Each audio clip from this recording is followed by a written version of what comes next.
All right, so let's go live and then recording and then go in here and this other one. Okay, nice to see everybody. Or at least the 6 of you who apparently remain in this course. Killing me, guys. Right, but I'm sure many other people are watching online or plan to later. In terms of course announcements, all that good stuff. Let's see. So this morning I got around to assorted administrative stuff I was intending to do for a while. So I put the last like 5 or 6 years worth of midterms on the not Piazza, whatever this thing is. LMOD? No. Canvas. Thank you. So there's you can take exams for days on Canvas now. So have fun with that. You'll notice that if you do some pattern matching, looking at the old exams, that they tend to be quite similar to one another. I don't know. I would just maybe look very closely at those exams and practice those as a good way to understand the kinds of things we tend to ask in this course. I don't really see any reason to give you guys a super hard time. It's very rare that you're held under duress for an hour-and-a-half period and asked to solve computer graphics problems. Having an exam seems kind of goofy. The policy is roughly that you have a 2-page sheet of notes. I don't usually ask too many questions that are just recall kind of stuff, so it should be fine. And that's on the, 14th, 16th, whatever's in the course calendar. Any questions about that? Yeah, so the deal is going to be that it's scheduled on a particular day, but rather than holding it in class, you'll have a 24-hour window to take it on, God, all these online tools I can never remember. Gradescope. And, our official policy is that you should not cheat. And that is a policy I feel strongly about. So that's that. Any questions about that? Cool. The other thing that I got around to, somebody asked for a list of course project topics. So with your next homework, actually, something that I think we forgot to do with the TAs is to post a thing to submit a little project proposal. If you look back at your project instructions, which you may recall are on Canvas, you're asked to write a little proposal saying what you're going to do in your course project. So that's going to be due at the same time as homework 4. Sorry, I noticed that when I phrase it that way, I get complaints. It is part of your homework 4. That seems to do better with students. So one way or the other, you need to do that. So in service of that, I posted on Piazza a long list of kind of vague project topics. You don't have to choose from that. That's just some idea. I mean, roughly, if you look at the calendar, what we're looking for is something on the order of 2 homeworks worth of effort. Remember, the standard is you find a tutorial or a method in graphics that you want to implement that's a little outside of the scope of the homeworks we did. You implement that. That's basically it. You can work on your own or in partners. Yes, Zoe.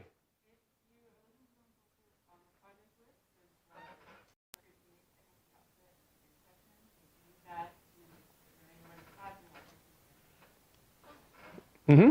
Oh, let me repeat that only because I have the microphone on. Yeah, so on Piazza, there's a Find Teammates button that is always pinned at the top of the page, which is awesome. So if you need to find a partner for your project, I strongly encourage you to. You're at MIT, you should network and such, and make friends, all that good stuff. You can do that there. Yes? Yeah, I noticed on the Piazza one that's search for it's oh, I'm an individual person looking for a teammate, or I'm a group of person looking for another person. I'm a group looking for another person. That one's irrelevant. The projects have 2 people. 2. Yep. Okay, got it. Any other questions? Rowdy bunch. Okay, so that's that. Oh, and one person asked about partial credit on the nano quizzes. My answer is no. We already graded the last ones without it, so we'll just keep doing that. And again, they're a very small part of your grade. Also, arguably, if you got a multiple part question wrong, it's just wrong. I don't know. I'm kind of okay with that.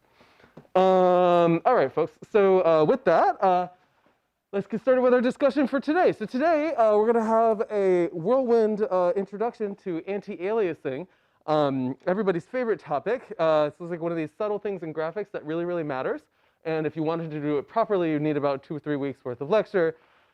Sadly for us, we have 1 lecture and not enough prerequisites for this course to really do this topic justice with all the integrals and function spaces and things that you need to do it carefully. So instead, we're going to draw lots of pictures. So every year I experiment with different ways of illustrating anti-aliasing and aliasing effects. And every year it fails in different subtle ways. So I'm going to need everybody's help. If you're lost, that's reasonable because this is a tough topic and one that we're going to do with a lot of like pictorial approach. That's because anti-aliasing basically is built on the theory of Fourier transforms and series, and that is not a prerequisite for this course. So if you're ever lost, you have questions, then just stop me and we'll make it a discussion. That's our plan.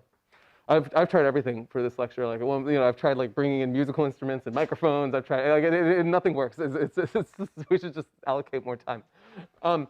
In any event, so here's the basic issue that we're going to tackle today. So at this point, I think we are all sick and tired of looking at shiny spheres on top of a checkerboard. But here I've drawn a particularly low quality set of shiny spheres on top of a checkerboard. And that's because this image here is like maybe 100 by 100. It's really not so big, right? And the reason that we're kind of zoomed into this image here is that today we're going to focus on one particular artifact that we've basically ignored so far in our discussion. I've alluded to it a few times, but we haven't really discussed in the past lectures, which is the fact that whenever there's a sharp edge in your image, something goes a little bit wrong, right? Like somehow we have this extremely jagged artifact on the side of our spheres here, but the reality is that probably wouldn't expect that. Probably we would color these pixels cognizant of the fact that like only part of the pixel is covered by the blue sphere and the rest is by the checkerboard, right? And somehow we haven't managed to do that calculation in a way that's careful, right? I mean, like we could come up with some reasonable heuristics, like kind of average inside of a square or something. What we're going to see today is that that's actually probably not the best approach, but that the best approach is out of reach computationally, so we're in kind of a weird limbo, and we have to decide the best thing that we can do. And that's why typically when you play with rendering software, there's like about 5 billion different options you can choose from in a big menu of different anti-aliasing techniques that balance between computation time, the quality of the image, sharpness of the edges versus the smoothness of the stuff away from the edges, all that good stuff. Is going to come into play, although not really in the theory we'll lay out. We're going to lay out the most simple version of this to at least just talk about like how people think about these problems and kind of suggest how you might go about solving them carefully. Now, this issue is going to be one that we're going to roughly call a sampling issue, right? And the basic point here is that your pixel grid is kind of like a sample from the universe of all the colors coming into your eye. And the reality is there's some continuum image that's sitting underneath, which is what we're trying to capture on this finite object, and that's where things go haywire. And we've actually seen a lot of instances of sampling issues and aliasing so far in this course. So if you recall in our previous our previous lecture, we talked about an issue with texturing, which was this kind of weird phenomenon where like somehow the intuition might be that like the best texture I can store for like a 3D model of my hand might be a really, really detailed photograph, because why not? Like that's a lot of detail. But that could actually lead to aliasing in the final image, because two pixels that are very nearby in the image I'm trying to render end up very far apart in the texture map. And essentially because of all this random noise in the texture map image, we're just kind of random sampling something between, you know, like the white and the shiny parts of the skin here and the tone underneath. Here's another example. So when we talk about rasterization, like when we talk about how to draw lines on your computer screen, I think this is somehow the easiest way to see where aliasing is really problematic. You know, maybe I'm trying to draw this light blue line on the screen, but of course there's an issue, which is that that line touches the pixel grid in kind of a weird sideways fashion. And so I have to make this discrete decision as to what pixels to light up. And if I do that in a sort of binary fashion, like what I've drawn you here, which is certainly what computer graphics did for many decades, what you end up with is a phenomenon called the jaggies, which is exactly what it sounds like, right? You get this kind of jagged approximation of lines, unless they're vertical or horizontal. And we can go on for days showing different examples, you know, like a whole like zoo of misfit images that come from different sources. So here's another one. This is sometimes called a Moire pattern. If you had a camera phone like circa 10, 15 years ago, this was a big issue. These days, your phones are high enough megapixel that I think you'd be well, I don't know. I'm sure you could manage to make this happen if you found the right texture, but I think for the most part, this isn't quite as big an issue. But like if you take a photo of a brick building here, notice that there's this really bizarre phenomenon. We'll talk a little bit about why this happens, where the brick is a high frequency texture, meaning that like spatially it's varying very quickly. But actually, when you look at it, hopefully you guys can all see that there's this kind of low frequency artifact that's going on, which I don't think like somebody has painted dark and white stripes on the side of this brick building, but rather it has to do with the way that we've sampled and reconstructed this thing on the screen. And it goes on. So like, for instance, here's another one. This apparently actually is a problem. Like if you're trying to film an advertisement for a car, I think you see this a lot. Let me see if it's going to load today. Huh? Oh no. I like these videos. There's a whole like YouTube category worth of people on this stuff for some that I don't. Right, so here's like a typical car ad. For a while, your car is driving forward. And then suddenly you have this weird phenomenon where the car looks like it's moving pretty fast, but like somehow the wheels look like they're like barely turning or even turning backward, right? I think this is a pretty familiar scenario. Does anybody have a good explanation of like what's going on in these videos? Yeah. Isn't it like the rotation of the wheels matching up with like the shutter? Yeah, that's exactly right. So let's say that I have, here's my car wheel, and it's like rotating this way, and my camera is essentially capturing. I'm going to turn this off because you guys are all distracted. My camera is like capturing an image once every 30th of a second, and my car wheel turns around once every 29th of a second, right? So what does that mean? That means that like, if this direction is up the first time that my camera does a shutter, right? Then it's going to make most of its way around its turn. And the next time I take that image, it's going to be here, right? So notice that there's sort of two explanations for how I got from this up direction to sideways here. One is that the wheel was turning really quickly this way. The other is that it was turning really slowly to the left. And these are indistinguishable if you just have this sequence of images that are sampled at discrete times. Right? And because of the way your camera works, at least like high quality cameras where you capture the whole image in one time, you get this kind of funny artifact that can happen due to the difference between essentially the cycles per second of your car wheel and the number of times per second that your camera is taking an image. In fact, for like low quality phone cameras, you can get all kinds of strange artifacts because oftentimes those happen in scan lines, like they don't actually capture all the pixels at once. They kind of go row by row. And so then like if you scroll your camera across, suddenly everything in the world shears sideways because of this sampling issue. I'm fascinated by the suggested videos. Oh, is there anything embarrassing on here? No, it's not. No? Okay, good. Yeah, I always get nervous when I use YouTube. Yeah, Corey.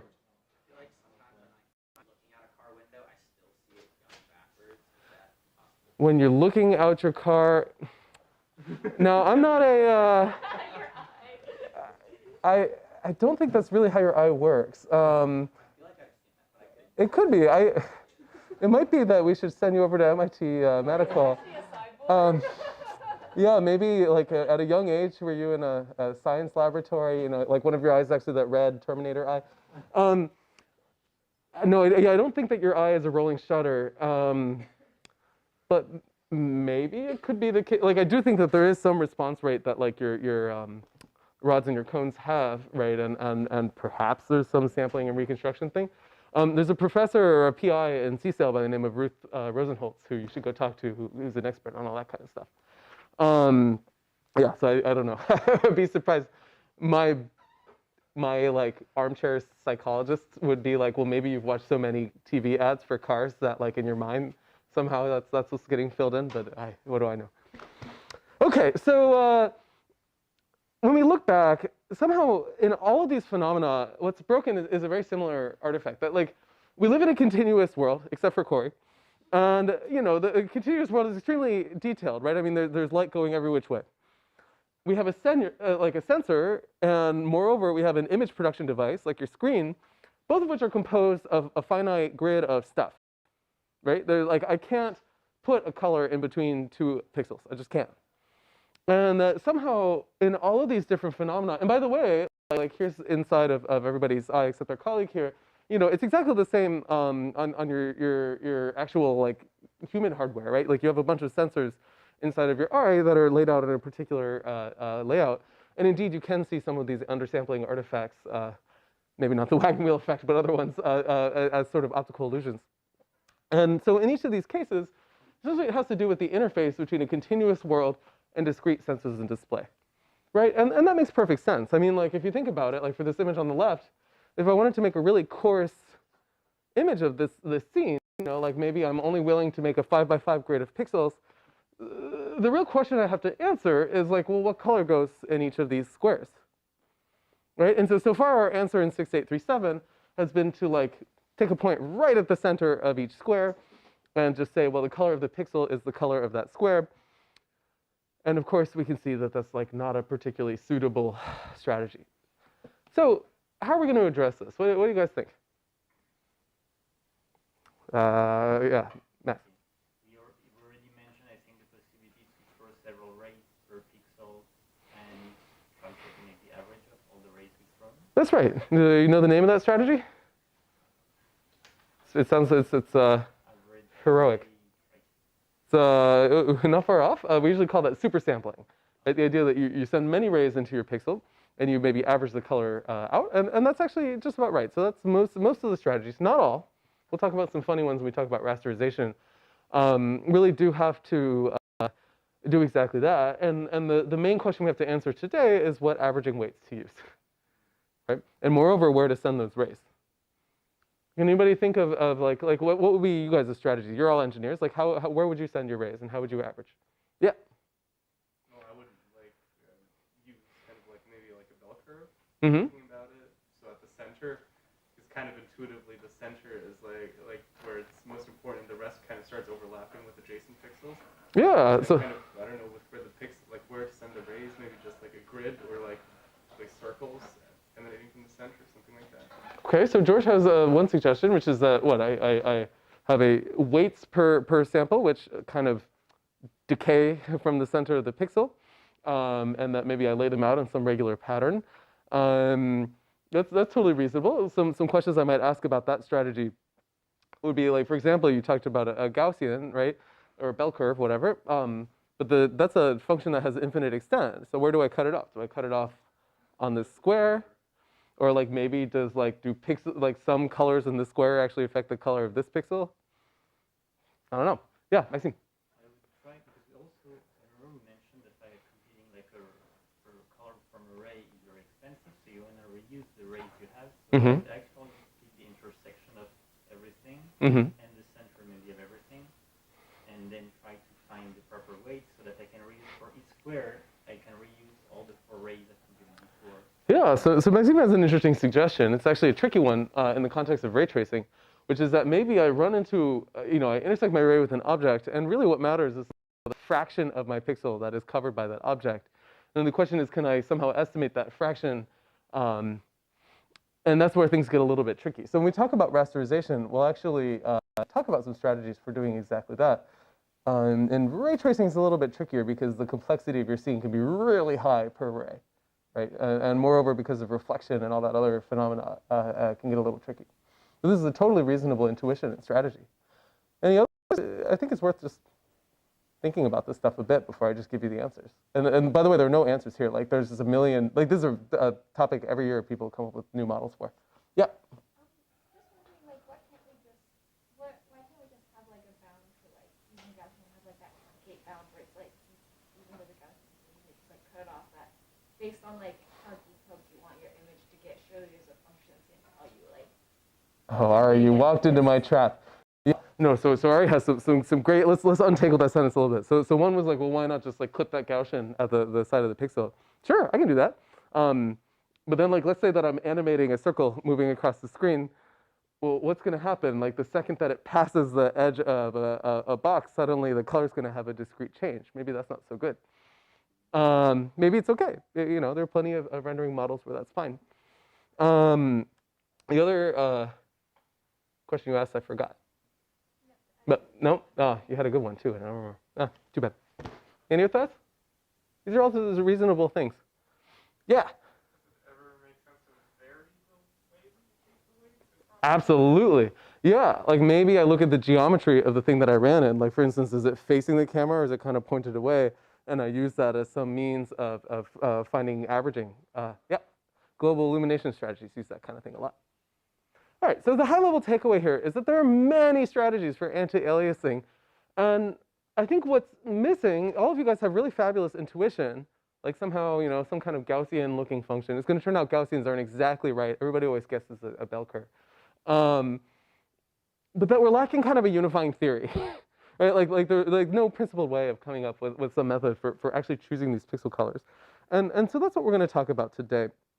And the really fun thing about talking about anti-aliasing, which of course is fighting against aliasing, is that you get to use two different types of tricks to fix things. And you all, in suggesting some of the ideas today, have kind of brought both of these up. I mean, there's some mathematical things like averaging and somehow like quadrature and so on.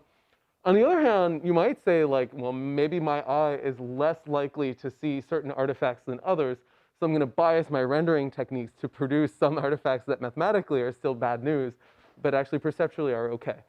Like for instance, that Moire pattern, that low frequency thing that we saw in the brick building is a good example that your eye sees immediately. If I replace that with random speckle noise, you probably wouldn't see it. Are both of those good images mathematically, like from an L2 approximation kind of perspective? No, I mean, they're both bad versions of the photo you really wanted. But one perceptually is a lot worse than the other. So that's what we're going to be doing today. And there's so many approaches. Here's yet another illustration. Here's a little bit more kind of principled version of this picture, right? So like here we've taken a scan line of this really bad image of fruit. And of course, the function we really want to approximate is this nice smooth thing, but because of our pixels, we get these like little vertical lines, and now we have to reconstruct.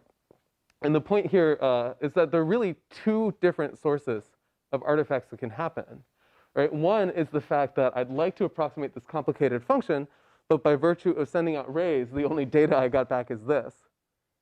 And notice that it's not a scenario where I know, like I don't know what I don't know. It could be that there's some wild and crazy thing happening in between these pixels that I just didn't send a ray there, so I just never saw it, right? So this is issue number one. Issue number two is then my display technology. Like how do I take these numbers and then reconstruct an image? Both of these things can create artifacts. Okay, so anyway, I've got like a million examples in our slides here. Here's our favorite checkerboard texture. This is a good one if you're ever like testing out different anti-aliasing tools to see which one is best, and we'll see that a lot. These days in photographs, I think the place where you typically see these Moire patterns, like here's a really offensive one, is like if you look at little thumbnails, like, you know, on your iPhone when you're scrolling through like 10 different things tiled across, that's where you tend to see these bad patterns. Okay, so this is, you know, if you want to get philosophical about it, this is, I think, a nice place that, like, essentially distinguishes computer graphics from a lot of other domains, which is that we're really all about, like, taking these continuous real-valued world problems and making them into discrete ones. And we've talked about that a lot in this course. I mean, if you think about what we did in differential equations and in your simulation homework, it was exactly this, right? I mean, time is a continuous variable, and we had to come up with strategies for how to sample it at discrete points in time. Okay, so now we're going to dig into some details here and try to add some math to our story. So first question we have to kind of get out of the way is to define a little bit, at least for purposes of today's lecture, this is highly debatable, sort of how we're going to think about pixels and displays. At the end of the day, a lot of your rendering algorithms essentially produce a big grid of numbers, right? I mean, that's really what you're doing, right? You have a description of a scene, and you render it, and then you basically make like a JPEG, right? And in our minds, somehow, when we use the phrase like pixel color, we're referring to the numbers that are attached to the nodes on that grid. And because of that, it's a bit important to note that like a pixel is sort of just like an infinitesimal kind of number associated with a location in space. And the only reason that it's worth noting this is that, like, for example, I can download a JPEG and look at it on my phone. I can look at it on this projector. I can look at it on my computer screen. And each of those actually have different reconstruction techniques. Like some of them will display it as a square and some as a circle. All of these things are essentially displaying the same set of pixels, just using different kind of reconstruction methods. So for our purposes today, we're not going to dig into the details of like your display or something like that. We will later. But rather, we're going to think of this more like a mathematical problem. So let's cover a little bit of terminology, and then we're going to have our like fun pictorial introduction to the theory of anti-aliasing. So essentially, what we're dealing with today is all about sampling artifacts, which is all about taking a continuous function and making a discrete one out of it, right? So for example, roughly, if I hold up my favorite kind of virtual camera in front of my eye, I can take any XY position there and ask for its color. And the XY could be 7,2, it could be pi and e, like whatever. Like every single one of those locations has a color, ignoring quantum effects, I guess. And essentially the sampling problem is taking that continuous function and replacing it with a finite set of values. It's important to distinguish between sampling and another term that often gets confused with sampling, which is quantization. Quantization is the idea that then I have my pixel color, which is some real valued number, maybe between 0 and 1, right?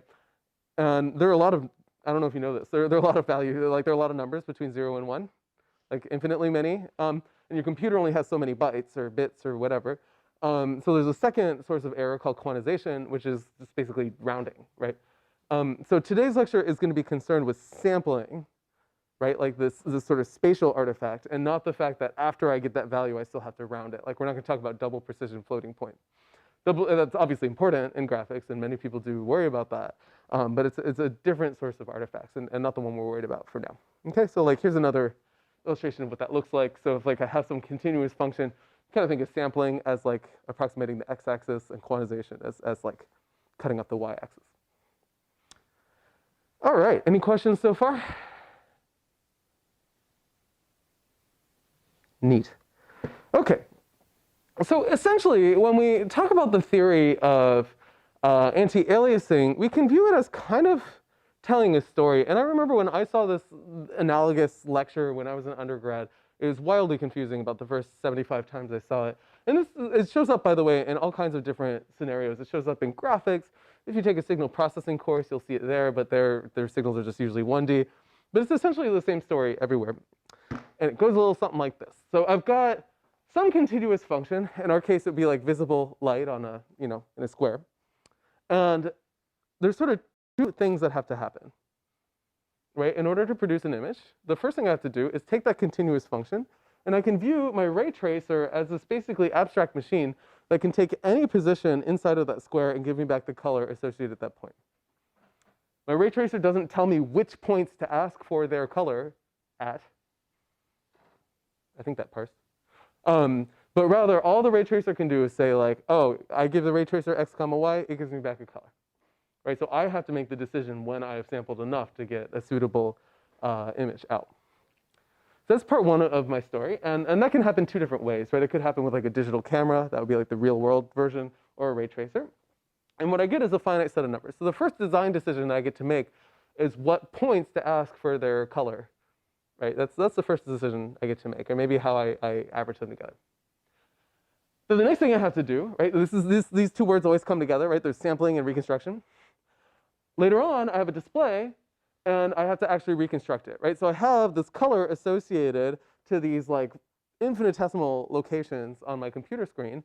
I have a display technology in front of me. I have to decide what color to tell my pixels to choose and display out to the world, with some knowledge maybe of like the size of the pixel, the brightness of the screen, all that kind of stuff. Okay, and so both of these steps can create aliasing. We're going to see that today. So here's another way to look into aliasing. So here's like a very high frequency signal. This is sort of the explanation for that Moire pattern we saw before. Right, so on the left-hand side, I have a very wiggly wave, and I've sampled it at regular intervals. Notice that this is just like a sine wave, and I've sampled it at these dotted lines, which are evenly spaced. And then the red dots are showing you the intersection between the two. And if you look just at the red dots, you'll notice that they form themselves like a lower frequency wave. In fact, you can convince yourself that that is itself like a sine wave with some suitable change in width and what is it, phase and the other one. Amplitude, frequency, whatever. Yeah. Okay, so in other words, like somehow the easiest explanation for these red dots is actually this function on the right. And this phenomenon is called aliasing.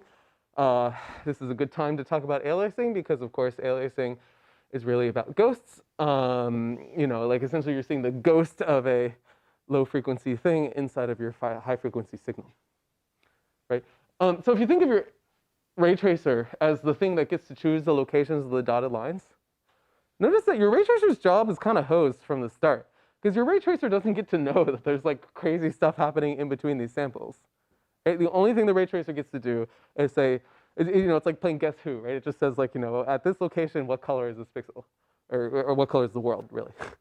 And like from the ray tracer's perspective over here, like maybe the ray tracer just had some image grid, which is evenly spaced like this. It's actually a perfectly smooth image, right? So it says like, oh, this is great, I'm done. I shouldn't sample anymore. It's a low frequency function. And that's sort of the catch-22 that hides here. Okay, so essentially the solutions we're going to talk about today are sort of twofold, and they overlap in different ways. Essentially, our two sort of big sledgehammers in this space are to either oversample, like take a bunch of samples from our image and average them together, or to do a little blurring. Right, so for example, if I have some of these weird artifacts, I can at least kind of dampen them out by smoothing my image a bit. But in order to really understand what happens here, we need to do a little bit of math. I'm sorry. Okay, so let's do that. So here's my warning to you guys. Like, I know some of you you people were talking about like fancy abstract algebra Lie groups before class today. So you're no doubt better qualified than I am to do all of this stuff.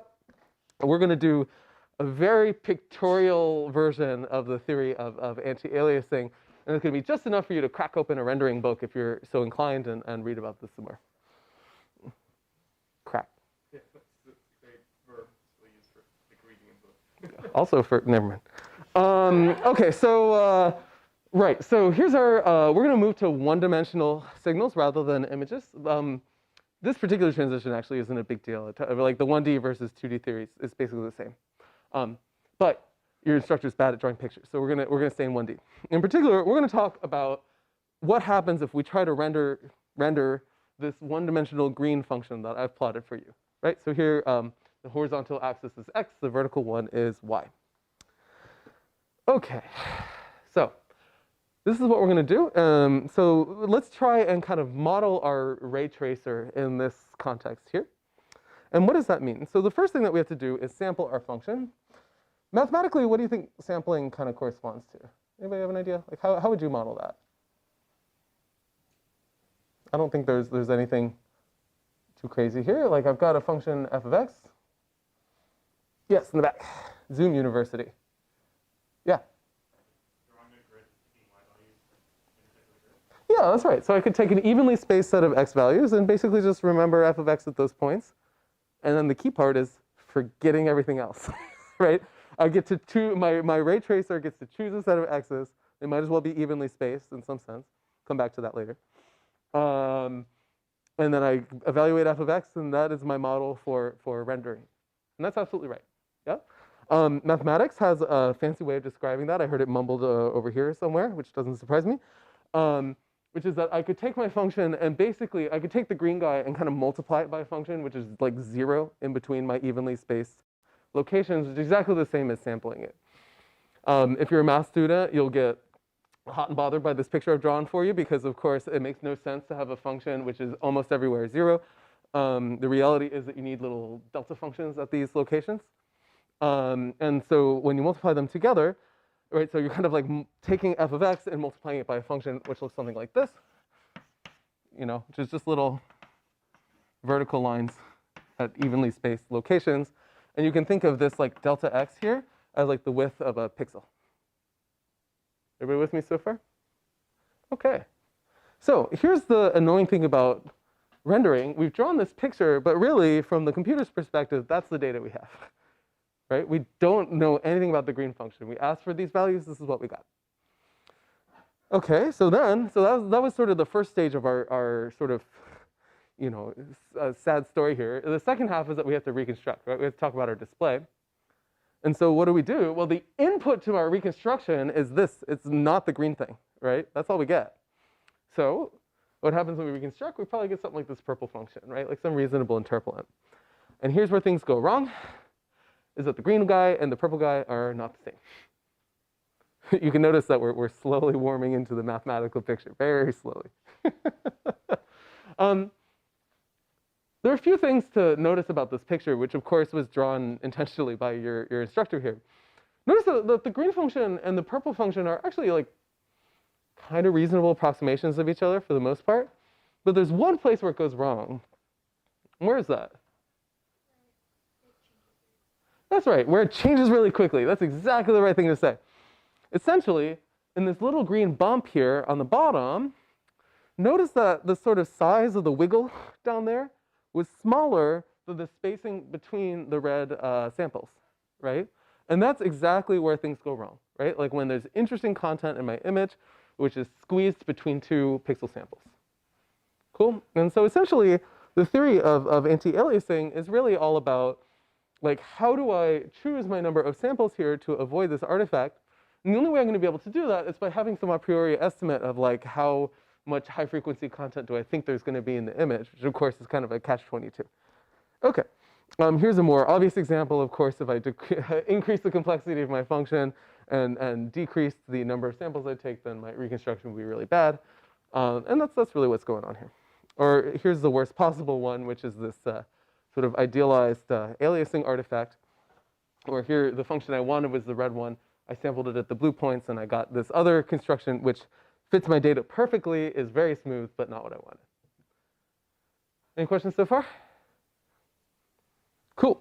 So here's the intuition you should have, is there's too many wiggles between consecutive samples from your image. OK? And like, you know, I think when you take Fourier theory the first time, there's like all these integrals and complex numbers and things. But like, that's really all this is. Like, this is just a mathematical way of talking about wiggly stuff. And that's I think what's important to remember. But of course, we need a way to formalize this. And the way we're going to do that is using a particular mathematical technique called Fourier Series or Fourier Transform, depending on how big x is. For those of you who aren't familiar with Fourier, that's OK. We've all seen Taylor series, I think, because we've taken calculus before. Remember, what is a Taylor series? It's just like taking a function and approximating it with a polynomial, right? Like approximating it with like 1, x squared, x cubed. And if you think back to like lectures 1 and 2 in this course, remember we talked about polynomials like a basis for a set of functions, right? But Fourier essentially proposes a different basis, which is cosine and sine, right? So that's the only difference.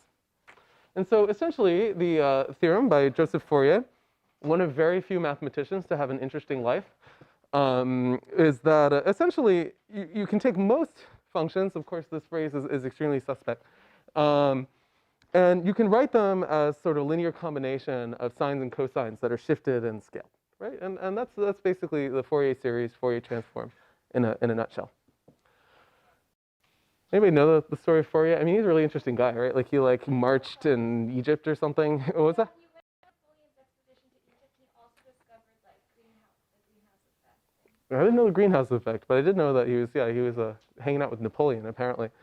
You know, I remember taking a history of mathematics course in college, and for the most part, it's just like, well, this guy sat around and thought about some hard stuff and had some kids and died. But it's Fourier and Galois, right, are the two that everybody always mentions. In any event, essentially, the question is, how do we measure the frequency content, like the wiggliness of a function? And notice that frequency content sort of depends on the size of that sine wave, right? Like, the sharper it is, somehow that corresponds to higher frequency content. And the way that Fourier chose to do it, I think oftentimes you take it in math, it's just like, here's the Fourier transform. It's actually totally reasonable. Like, if I have two dot products, oh man, I gave it away. If I have two vectors, oh, what have I done? And I want to know kind of how much of one vector is contained in another. What do I do? Anybody? Cross product. A cross product. Yeah, that's right. You can lead. Right. No, I take their dot product, right? And of course, vectors that are parallel have a lot in common, and their dot product is quite large. And as they become orthogonal, the dot product goes to 0 and eventually negative. Yeah. And so the dot product is really just a proxy for like how much two things have in common, up to scale. I think that's a reasonable thing. So essentially, when you construct the Fourier transform, here's one way that I kind of think about it. Like, if I have a function f of x, so here's x and f of x. A function is just like a really complicated vector. right? It's just a list of numbers. Do you see that? Like if I wanted to approximate my function, you know, I'd have f of x1, f of x2, and so on. In fact, that's roughly what we're doing anyway. But the reality is that f of x is just like an infinitely long list of values, one value for every single x, right? So if I want to know how much two functions have in common, well, I can still take their dot product, right? So what is a dot product? Well, in general, if I have two vectors, what do? Well, I go through every slot of the first vector, every slot of the second one. I multiply the two together, and I add, right? In particular, right, if I have vector v and vector w, and I take their dot product, right, it's going to be the sum over k of vk, wk, like that. I think we can all agree with that. So if I have two functions f, for example, on the interval from 0 to 1, just to avoid infinities, you know, what could I do? Well, essentially, we could define something that's just like a dot product, which is the integral from 0 to 1 of f of x, g of x, dx. And notice this is just a dot product. It's just like thinking of f and g as long vectors of numbers, one for every single x.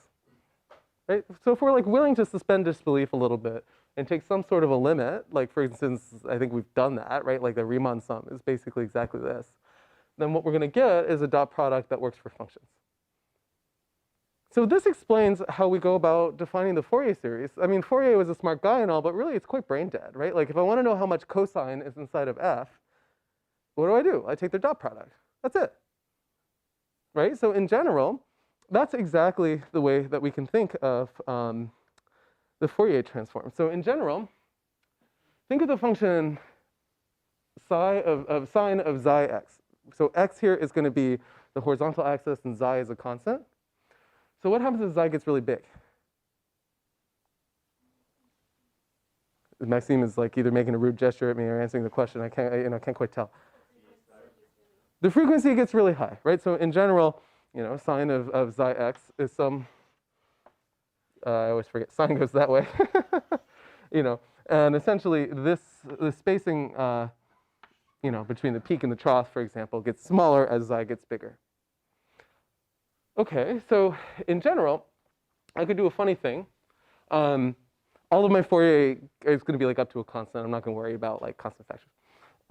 Essentially, I can make an interesting function, and the question is, if I have a function f of x, so I'm going to think of x as like a spatial variable, and take a Fourier transform, this is itself a function of xi, which is a Greek letter that I can never draw. I think I did an okay job. So this is hard notation. I see some like scared eyes. So f is a function of x. This entire thing is a function of xi. The idea is that it maps one function to another function. Okay? And this is the amount of, for example, sine of xi x hiding inside of f. And what do you think we're going to do? Just take the dot product, right? So this is just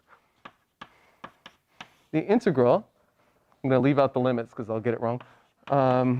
Sine of xi x times f of x dx. It's the dot product. That's it. That's the Fourier transform.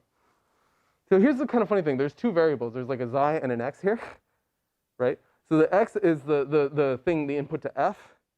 And the Fourier transform, the input is xi, like a frequency, right? So the idea here is that f, considered as an entire function for all x, has frequency content xi, which is given by this inner product, which is now a function of xi. Does that make sense? I know that the sentence is a little hard to parse. But notice I've integrated out x in this expression. What I'm left with is xi. Now, the reality is that in the actual Fourier transform, I need to deal with sine and cosine, right? Like this only deals with odd functions, so I would also need to do cosine. So the typical way that we get around that is by putting, you know, some kind of like e to the I xi x. This doesn't matter for purposes of this course. Essentially, notice that this is a complicated way of like dealing with sine and cosine at the same time. That's it. It's a sneaky notation. Okay, so here's the picture that you should have in mind. I have original function f of x, and usually the phrase we use is that it's on this spatial domain. And that really makes sense for ray tracing, right? Like here, x is like a point on my image. It's really in space. Yeah? And now for every function f of x, there's another function, which is the Fourier transform f, and that is a function of frequency. And it says for any given frequency, how much of that frequency is in f. and it's obtained by computing this integral. Any questions? Yeah. In Fourier, frequency correspond to like how quickly, like maybe in a pixel or a bit of pixels, like the color would change? Absolutely. Yeah, so like when xi is really big, that corresponds to like this image has lots of pixels that are right next to each other with very different colors. Yeah. Any other questions? Okay, so that's essentially the way to think about Fourier transform. It's a way to take functions to functions, one of which is a function of a spatial variable and the other is a function of frequency. Fun fact, which is actually relevant for our discussion today, if you take the Fourier transform twice, you get back the original function up to scale. Okay, so let's see an example. So here is an image of Pat Hammerhand, who's a famous computer graphics researcher. I stole it from Stanford's graphics course, which is why it's randomly a Stanford professor. And here's his Pat's Fourier transform. So here, low frequency is in the middle, and as I move out, the frequency gets bigger. In the two-dimensional case, there's frequency in x and in y, which is why this is a 2D grid. And now I can do different stuff. So one thing I could do would be edit the frequency image and then reconstruct it and see what happens. So for example, let's say that I took the pixels toward the center and I zeroed them out, right? So all that's left is stuff that's far away from the middle, which corresponds to high frequency. What do you think this will look like? Weird, but can we maybe, let's dig into that a little? Yeah. Could it be like, sort of like edge detecting? Yeah, it's basically looking for all the sharp features in my image. So here's Pat's high frequency content. And you can see that essentially all that's left is extremely wiggly stuff. One thing you might notice is that all the color is gone. What is the zero frequency content of a function? It's actually just the integral of the function, right? And so one thing that we've lost is just like the average color of the image. So now it's just like centered about 0. Okay, let's say that I do the opposite. Let's say I only keep the low frequency content. I filter out the high frequency stuff. Then what's going to happen? It's blurry. That's right. So here's blurry Pat. Kind of hard to look at, actually. Not because of Pat, just because of frequency content. And then finally, actually, one interesting thing that image filtering people often do is something called a bandpass filter, which keeps frequencies that are neither small nor big, but like in a middle section. And here's a bandpass filter on Pat. It's kind of nice to look at.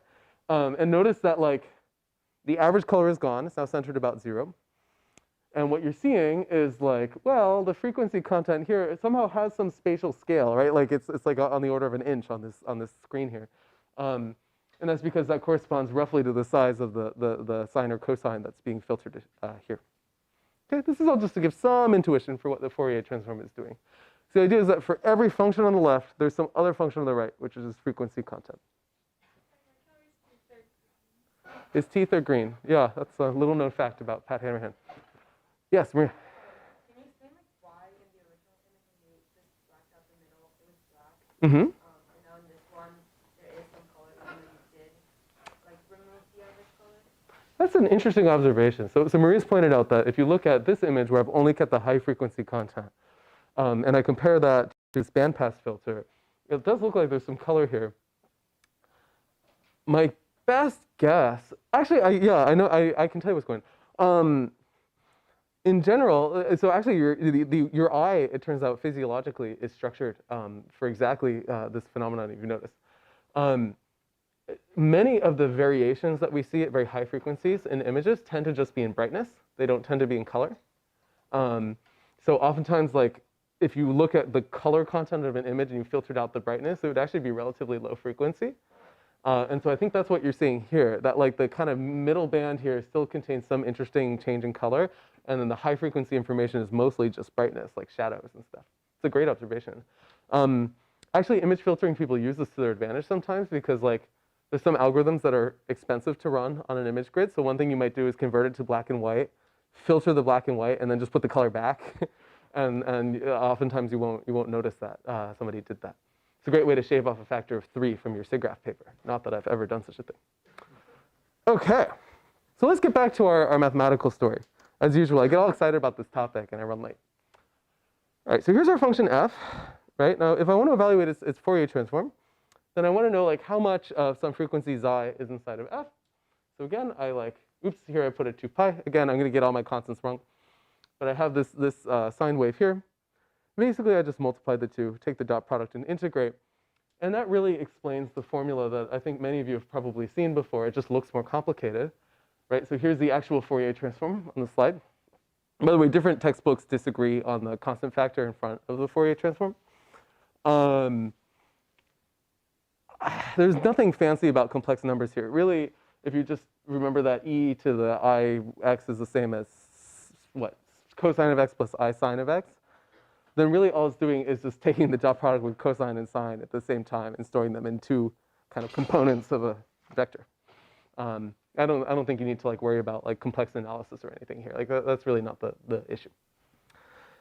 Okay, and notice that this is a function of xi, right? I've integrated out x. All right, have I managed to confuse you guys yet? Because I'm going to keep trying. Maybe there is, maybe there isn't. Depends what textbook you use. It doesn't matter. There are a lot of different definitions for Fourier transform. They're all basically the same. You're right. This one would, I guess, flip to the left, but that's okay. Yeah. Yes. What is the red line representing? So the right. So the red curve here is just like a sine wave here, and this is just like for a fixed xi. This is the thing it's taking the dot product against.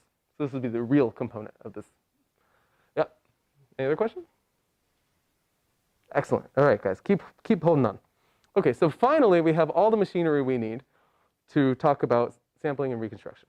So here's a function f of x. I'm going to be particularly lazy. It turns out that Gaussians are bell curves.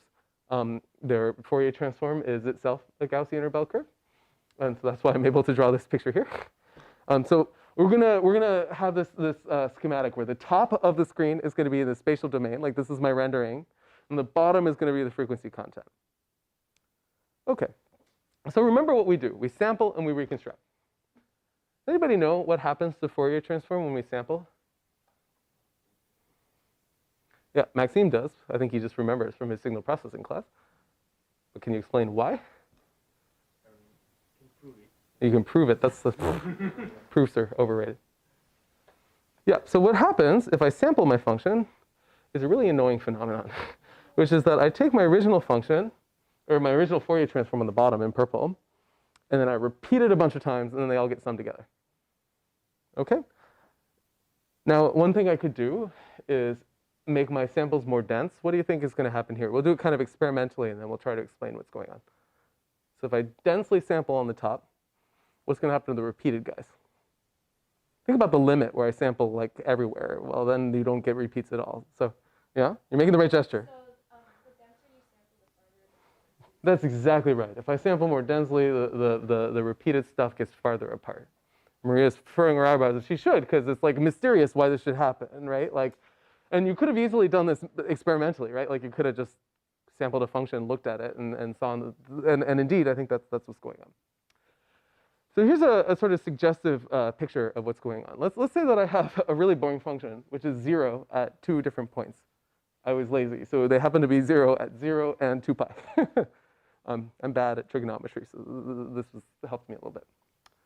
And I ask, what are all of the different ways that I could explain a function which is 0 at these 2 samples, and I can say nothing about it in between, right? And it turns out there are many explanations, right? One is that it's the constant function, which is 0 everywhere. Another is that it's like maybe sine. Maybe another one is sine of 2x, and so on. And you guys see that in every single one of these functions, they happen to be 0 at these 2 locations, right? And so intuitively, what's going on here, when I sample a function, remember that I forget everything that happens in between those samples. And so essentially, the information that I'm left with somehow ends up combining low and high frequency information, because essentially these are all the possible explanations of what's going on with the data that I was able to collect. Now, of course, the better thing to do would be to actually work out the right formula, and you can do that from Fourier transform. You'll see that this is really what happens. But this is really the phenomenon why, that essentially all of these different functions are explained equally well by the same Fourier transform if I sample. And so somehow they all get superposed together. Here's another kind of visualization of the same thing. So here if I take like a guitar string, guitar strings are fixed on the 2 ends. And of course, these are a bunch of different waves. All of these waves have value 0 at the same locations on those 2 sides. And indeed, it's often the case when they vibrate that there's some superposition of a bunch of different waves that have all these different frequency content.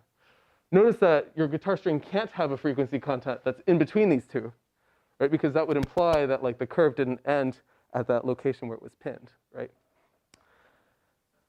Now, just for fun, because I'm a musician, I have to like talk about it for a second. So let's say that I have this guitar string, I pluck it, right? So it's some combination of all these frequencies.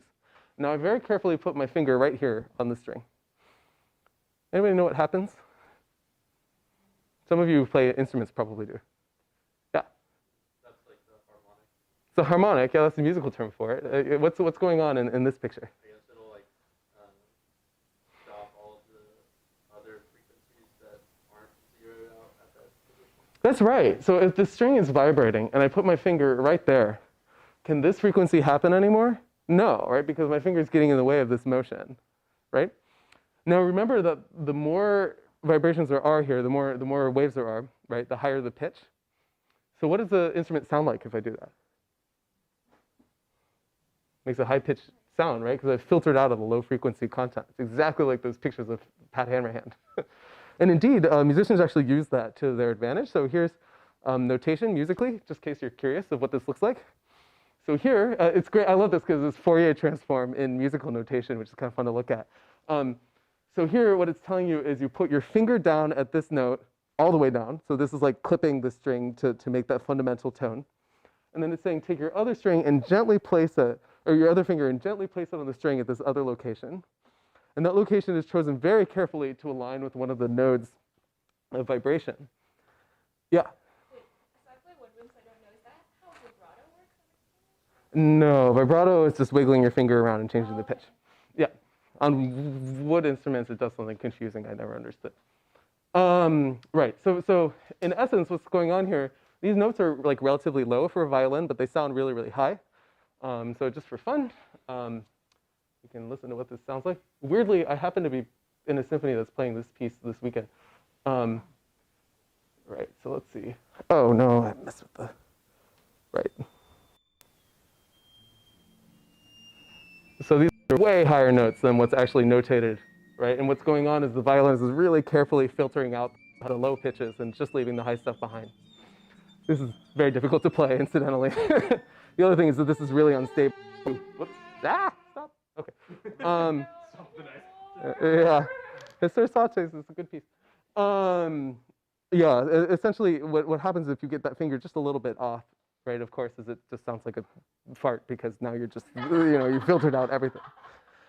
Now, graphics has exactly the opposite phenomenon. So like essentially when we're seeing images like this, well, what have we done? We've filtered out the high frequency content and all we're left with is the low frequency stuff. And the way that we can understand that in the picture that we've drawn is that there's irrecoverable mixing going on. So remember this like kind of repeated function here, right? I took the Fourier transform of the original thing, I repeated it a bunch of times across the horizontal axis here. This is a frequency axis. I sum them all together. Well, think about what happens. As these things get closer to each other, when I sum them together, I'm not going to be able to recover the shape of this thing. Right? There's no display technology that can take this information and make it into a version of the original image. And that's essentially what goes wrong. Can anybody think of an exception to that rule? Like, when could this actually be okay? Like, I sample my image, and I actually can reconstruct the image. Let me draw you a picture. So let's say that I took a Fourier transform of my image, and it happened to be 0 everywhere outside of some small region. Okay, this is the Fourier transform. This isn't my photograph. This is the frequency content. First of all, intuitively, what does this mean? That means that there's like no high frequency stuff, right? Everything is pretty low frequency here. When I sample my image, what's going to happen? I'm going to take this signal and repeat it a bunch of times, right? And as long as I sample it really, really densely, right? So there's no high frequencies.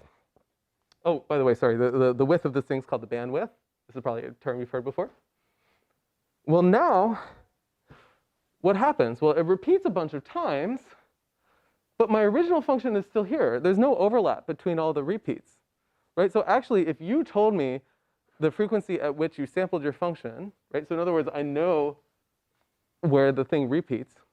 I could actually reconstruct my original function here.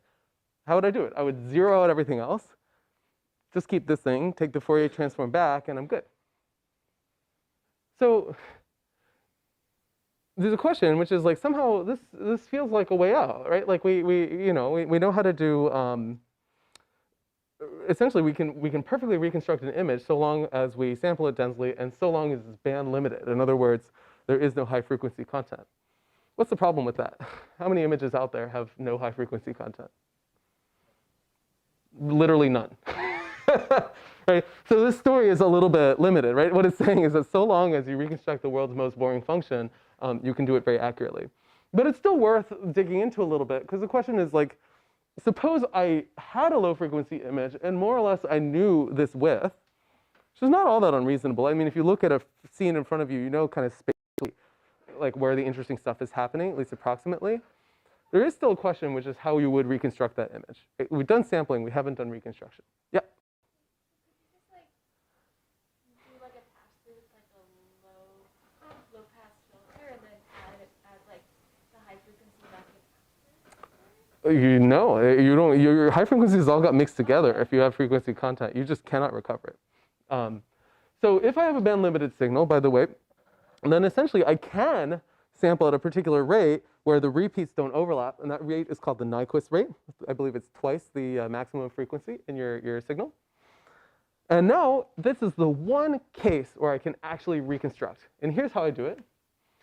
Remember, the input to reconstruction is this Fourier transform of a bunch of repeats.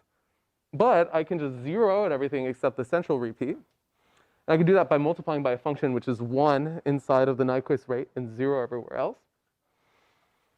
And that would reconstruct the image, right? So the question is, what happens in the spatial domain?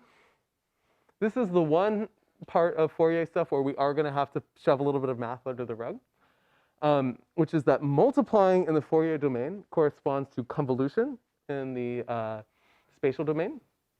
So in other words, if I have two functions, f of x and g of x, and I multiply them, and then I take the Fourier transform, that is the same thing as taking the Fourier transform of f, taking the Fourier transform of g, and convolving those two functions against each other.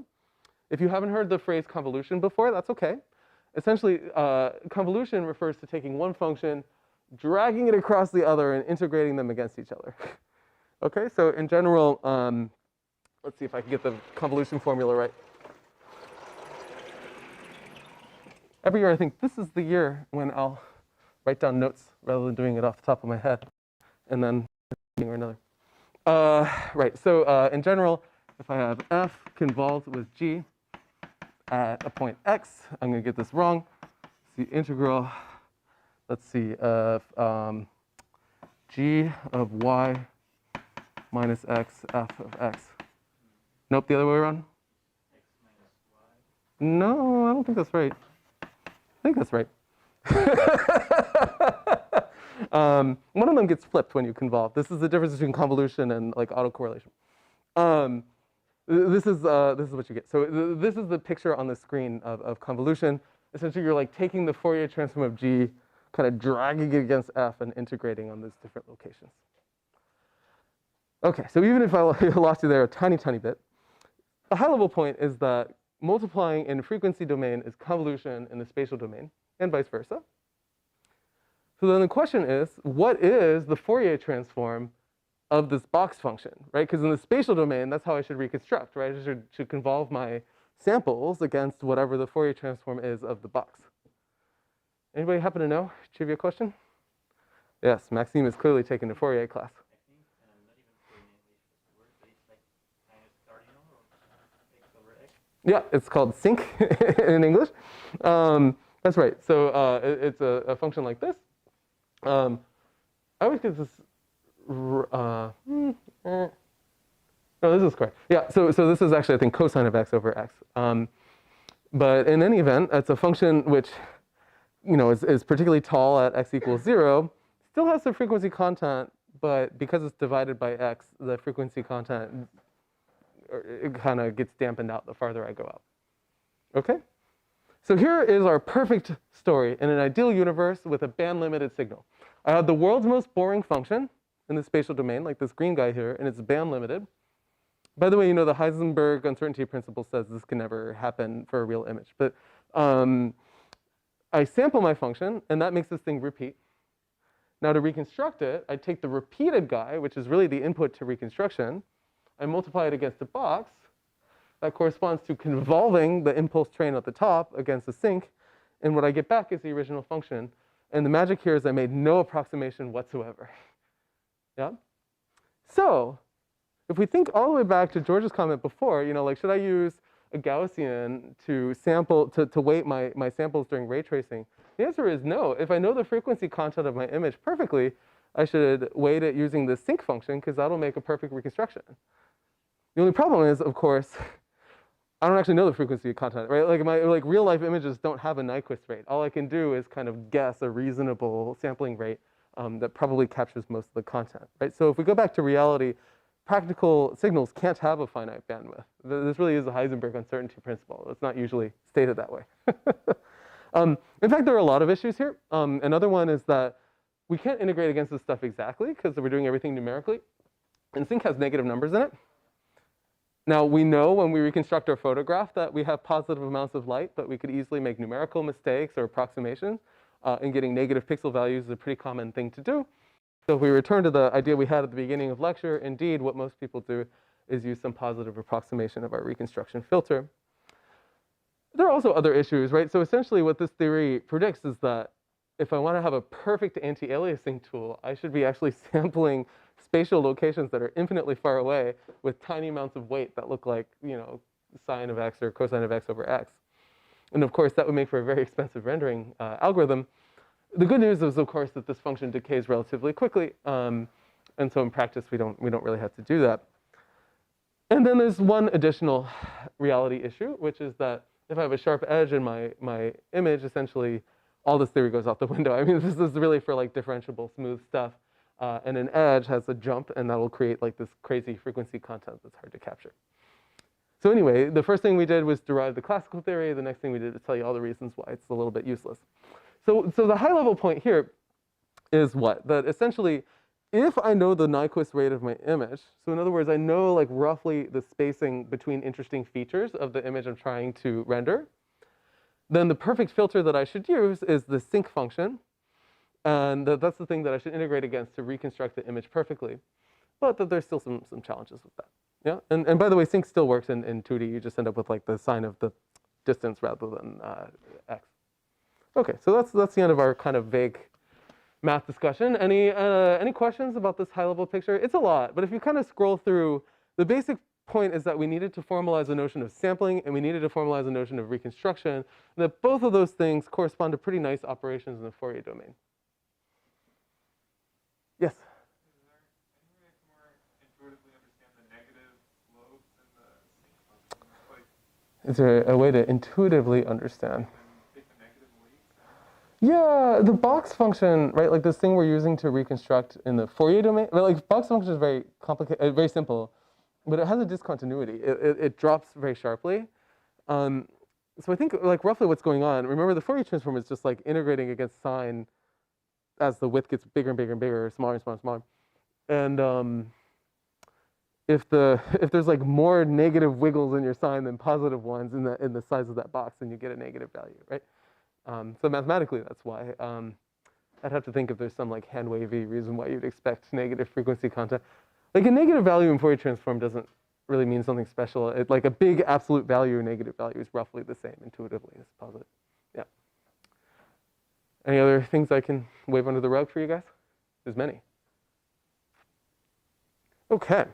So now let's go back to practice and talk about rendering, what people actually do, and we'll see it's actually a lot easier to understand than the math here. So in practice, people do what you guys probably would have guessed before we even started today's lecture, which is that they just compute a bunch of pixel colors and then average together, and oftentimes they do it without being cognizant of Fourier theory at all, and they make perfectly reasonable images. And indeed, you can see like here's a sphere, here's a relatively okay anti-Aliasing sphere, but it's not great. I mean, like when you look along the edge, you can still see that jagged artifact. And that turns out it's not actually a byproduct of the pixel grid. You can do better than this. These are really subtle effects, but rather just because they've used a rather poor anti-aliasing method. So the simplest way you might anti-alias would be to take your image, and rather than making a width by height image, you make a k times width and then k times height image, and then you just downsample, right? So like in other words, you render an image twice as big, and now every pixel has 4 pixels in it from the big guy. and you just average those colors. This is called uniform supersampling for obvious reasons. That works okay, but your filter does not look like sinc at all, right? It looks like a box. And indeed, you can get some artifacts, which is roughly why you see this kind of not so great. You still see some sharp edges hiding here. And so a very typical thing to do would be to do that uniform supersample, but then maybe assign weights to the values in the inside of a pixel, which maybe approximate the function that we like. And this really does correspond to convolution, right? Because now those weights are exactly the convolution filter applied. So you can kind of think of this in two different ways, right? You're either convolving the big thing against this filter and then just ignoring every kth pixel, or rather keeping every kth pixel, or you're just downsizing. Those are exactly the same. There are better versions of different things you can do. Right, so for instance, a different interpretation of the same thing, like I just mentioned, would be that kind of making a high-resolution image, filtering it in a way that is cognizant of that Fourier theory, and then just resampling because you know that that filtered image doesn't have high-frequency content, right? You just filtered it all out. There are many different filters out there. I think the most common one that people use is built with a spline, because everything in this class is. So in particular, you take a spline approximation, which is bicubic, has only the most important negative lobe. This is called the Mitchell filter. And the good news is that it's finitely supported, so you don't need to do this n-squared algorithm over your image to decide on pixel colors. So let's see some images of what this looks like. Maybe I'll flip off the lights really quick, because I think it's kind of hard to see. So here's a box filter. By the way, we might run a tad bit late today. Sorry, but we did end early last time. So. Here's a box filtered image. If you look at the checkerboard, especially in the reflected part, by the way, the slides are also on Canvas if you want to burn your retinas later. You'll see that there's some artifacts. The other place to look in test images like this is in the background, where you can see some Moire patterns that are appearing. Here's a Mitchell cubic filter, like the one I just mentioned. Let's go back and forth between the two. And you can see this is the same pixel grid, but that the cubic one, especially in the background, is creating a far less of this artifact. And this is the same amount of computation, right? It's just a question of choosing the right averaging weights. So that's it for uniform sampling, right? So this is like taking every pixel and making k samples on a little grid inside of that pixel. But in some sense, there's still a problem with uniform supersampling. It just pushes the aliasing issues we've already talked about farther out, right? Like exactly the same problems we already saw can occur here, just at a higher frequency, right? So no matter what we do, these things are going to still appear.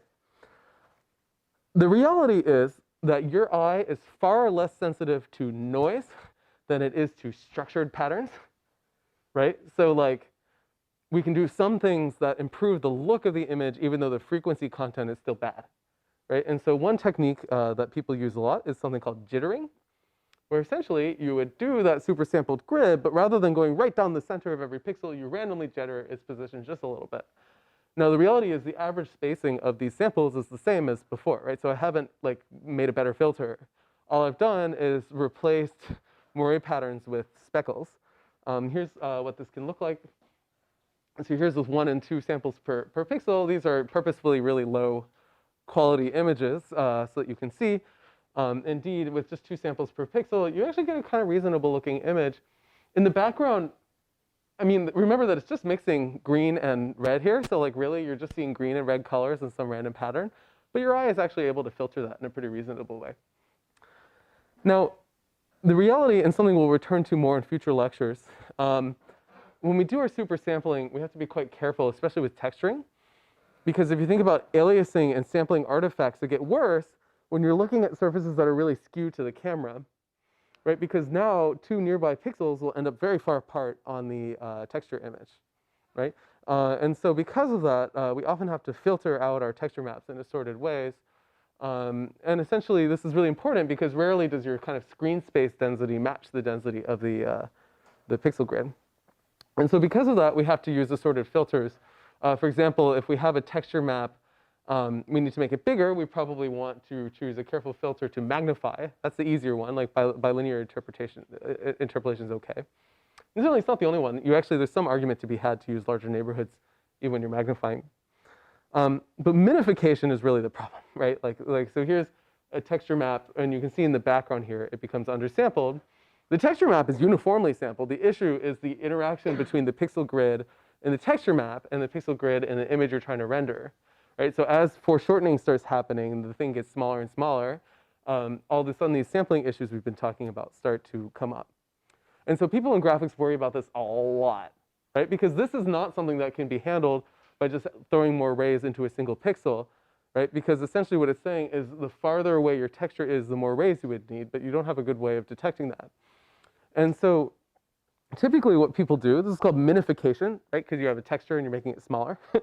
The issue here is like if I'm looking up a brick building, then like if you look at the pixel grid of the image projected onto the building, you'll get all kinds of weird shapes, right? And those are sort of the filters that you need to deal with. So the 0th order trick, which we already mentioned in a previous lecture, is this idea called MIP mapping, right? Where you just store a texture and then like lots of downsampled versions of the texture. And now that we've talked about sampling and reconstruction, you can now come up with like assorted pretty good filters for generating these smaller images using sinc and so on. And at the very least, what you can do there is kind of figure out like, well, I know the size of my pixel, and so I'm going to choose a texture level which is roughly on the order of the size of the pixel there. And MIP mapping actually is extremely effective. So here is an example with like a horizontal line pattern, and by applying just like bilinear MIP mapping, I can get at least a uniform amount of badness as the image gets foreshortened. But things can still get bad, especially you know, in places where things are squeezed non-uniformly or in the distance. So here's another example with MIP mapping, like lots of bad artifacts on the top. And when I MIP map, I get a reasonable thing. MIP mapping is still not perfect, though, for a few different reasons. One is for every pixel, I have to decide on a MIP level, right? Every single pixel has to decide which of those downsized images to choose from, which can create a discontinuity, right? Because in your rendered image, there's going to be some line of pixels where suddenly your ray tracer transition from one MIP level to the next, and you're probably going to see that. So in practice, I think when people choose their MIP level, what do? Well, roughly there's some formula where you take a projection of a square on your screen onto the surface. You can do that to first order using the surface normal. We're running a little late, so maybe we'll skip over the computation for how to do that. You can find it in the slides. It's not terribly important. But you can still run into problems. So here is an example of some things that can go wrong with MIP mapping. Notice that like when we're stress testing these algorithms, we tend to choose scenes where everything is like pointing like that. And do you guys see why? Like here I have a square pixel and it's getting projected onto the texture map and becomes this giant rectangle. But my MIP map is a bit of a problem because the MIP map is still evenly downsampled, right, in the image plane. It doesn't know about like rectangular shapes versus square. So there's all kinds of heuristics people use to get out of this scenario. A typical one is to do MIP mapping to kind of take care of scale, but then still to take weighted averages in an elliptical fashion to deal with the anisotropy kind of issue that appears here. So one simple trick is to use elliptical weighted averages. This is kind of a sneaky idea where maybe what you do is you say like, really I want some kind of ellipse filter in my texture map, but I don't have access to that. So I take an ellipse and I kind of approximate it as the sum of a few circles along a diagonal line of different radii. Each of those circles gives a different MIP level, and I average those colors together. Notice this is the part of lecture where we describe at a high level the many approaches people have. You don't need to memorize all of these. But when you put all these things together, it actually is quite effective. So here is our same favorite checkerboard pattern. You can see with trilinear MIP mapping, you no longer have like the Moire patterns, right? Like you don't have like black and white and weird ways that are making low frequency artifact in the back. But what you do see is that it regresses to gray really quickly. And that's because somehow like it's choosing a MIP map level, which is probably a little aggressive, right? Like essentially a square pixel here corresponds to this like rectangle down the pixel grid, which probably contains like more white squares than black or vice versa. But your MIP map is unable to capture that. Whereas if you use this elliptical weighted averaging trick, you can see that even in the background, this image looks okay. Yeah? These are all just different strategies. We're going to talk about one last one and then we're done. So what do you guys think is the most in some sense, the biggest headache for anti-aliasing. Where do you think this comes up the most in graphics?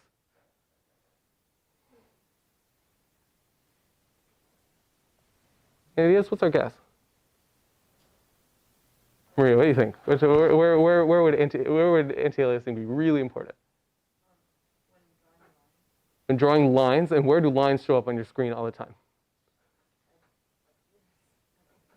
Fonts.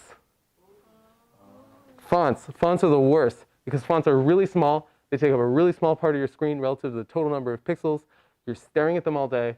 They're comprised of very thin ligatures and features, and essentially they're the things that are going to burn your retinas out the fastest. Yeah.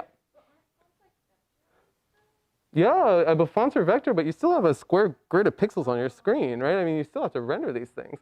You don't need a ray tracer to do fonts, but like you do need to decide on pixel colors. So people have put tons of effort into font rendering because small effects make a big difference in that space, especially back in the day when we had CRT monitors. And there are really interesting techniques out there for rendering fonts. Here's my favorite. So many of you have probably heard of like clear type fonts. You know, like in Windows, they talk about clear type. Anybody know what that's doing? So here's a suggested picture of what's going on. So your computer screen, at least many computer screens, really aren't just colored pixels, but rather they're patterns of like RGB, RGB, RGB. So what goes on in clear type fonts is that the font is actually 3 times more dense than you think it is. And the anti-aliasing actually happens at the level of the individual lights inside of your screen rather than at the pixel level, which is where you guys are operating in OpenGL.